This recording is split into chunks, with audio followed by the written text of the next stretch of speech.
Mayroon ngang lakad itong sina Angelica Panganiban, Greg Homan at ang kanilang anak na si Baby Bean.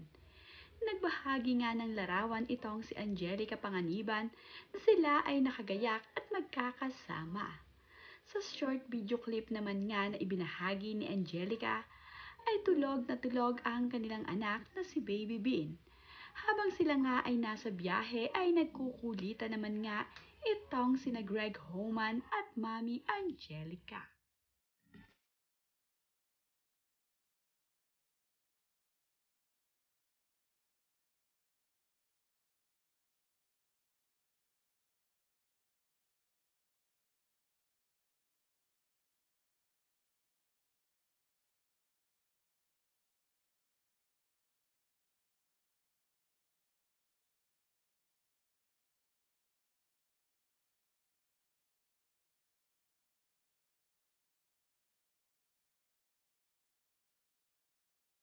Hindi naman nga nabanggit ni Angelica Panganiban at Greg Homan kung saang bansa nila dadalhin ang kanilang anak na si Baby Amila.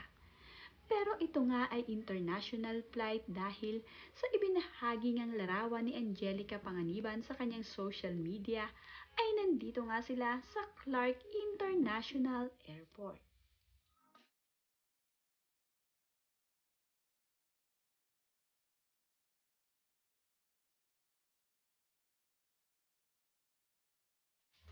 Nga ang magiging first international flight ni na Angelica Panganiban at Greg Homan na kasama ang kanilang anak na si Baby Bean. Nakakatuwa nga na ngayon nga ay makakasama na nila sa kanilang mga flight itong si Baby Bean. Nabinyagan naman na kasi ang kanilang anak na si Baby Amila. Kaya naman, maisasama na nga nila ito kung saan man sila magpunta ni Greg Homan.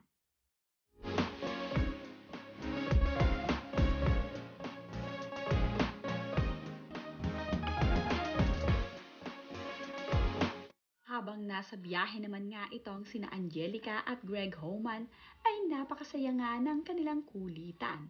Wala naman ngang kaalam-alam itong si Baby Bean at tulog na tulog nga ito habang sila ay nasa biyahe. Kaya naman walang magiging problema itong si Angelica at Greg Homan dahil napakabait naman na bata ng kanilang anak at tila nga nakikisama.